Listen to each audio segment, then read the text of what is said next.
But I was going to ask you, like, I think a lot of our people in our audience are probably wondering, like, what were some of the biggest differences between working at a bulge bracket bank like a Morgan Stanley versus working at, say, like a code advisor, maybe more of a boutique, but they like are highly specialized in one specific vertical, one specific area. Like I could think of like Code, or even like Code eventually was acquired by Rain, right? Similar Mhm. financial technology partners. Like there's a lot of these firms that are smaller, but they're really, really good at just what they do. What were some of the pros and cons, I guess, of those two things in your opinion? Mhm. It's a great question. And, at Morgan Stanley, there's a lot of layers, I guess. Let's start there, right? At a Yeah. traditional bulge bracket bank, there's a lot of layers from you as an analyst to the associate to the P, and so forth. At Code Advisors, there were no layers. I was working, directly with Quincy, or, he had two other partners, or those individuals. Yeah. So it was like two-person deal teams. Mm, And that was great, right? And I would also say just the camaraderie was just so much better. It was not a meat grinder. It was not mm, a factory. Like, I was going to the client meetings, all of them. I could ask for help and not be judged. Or mm, oftentimes I was able to educate around mm, best practices and, this versus that, yeah. without kind of like talking to somebody who was like been there, done that. And I, not that Quincy hadn't been there and done that, but he is a relationship banker. Yeah. He's a visionary and thought partner to his clients, and he really leaned and trusted me to get the numbers right and Yeah. take his vision and put it on a slide. And so it just like allowed me creative freedom, and I think the value exchange was very tangible. Whereas like sometimes, you've got the analyst and the associate, and like, do you really need both of those people there? There maybe is like an expectation of like, oh, I got to prove that I'm adding value, so the associate can add unnecessary complexity, etc. So like Yeah. all of that was just stripped away, and it was about delivering value for our clients. Yeah.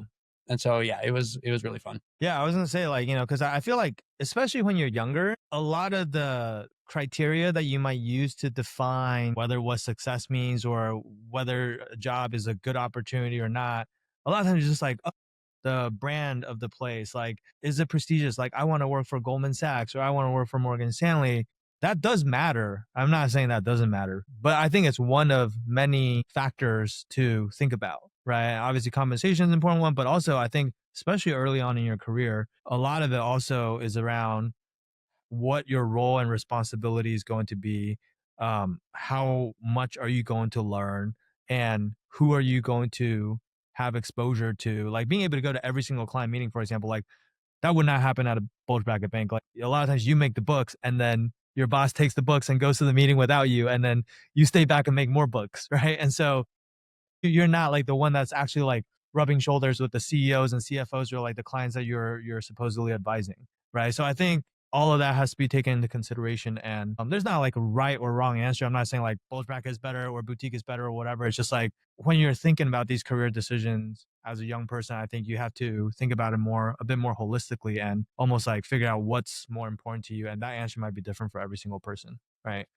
One thing I'd add there is like there is a real skill into taking this like really intimate detail of financial modeling and the summaries of it, and Yeah. educating people who are not living and breathing it every day. And Yeah. in a traditional analyst role, like, you're doing zero of it. And when you're talking with your associate, or anybody on the deal team internally, the level of depth that you're at is going to be really, like, really deep. And that's great sometimes, but it has diminishing returns. And so what I recall really enjoying at Code is kind of not only doing the inner workings of it, but kind of, how do you tell? There's a story there's this quote that my old boss used to say, like, I wish I wrote a shorter letter, but I ran out of time. I think it's a Mark Twain quote.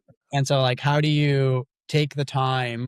How can you be afforded the time to not only do the deep, heavy work, but also like to simplify away the complexity, or like Mm, make it so that, your presentation is an onion, and you start at the appropriate outside layers, and, go inward if and when appropriate. That's a yeah. skill. That's storytelling.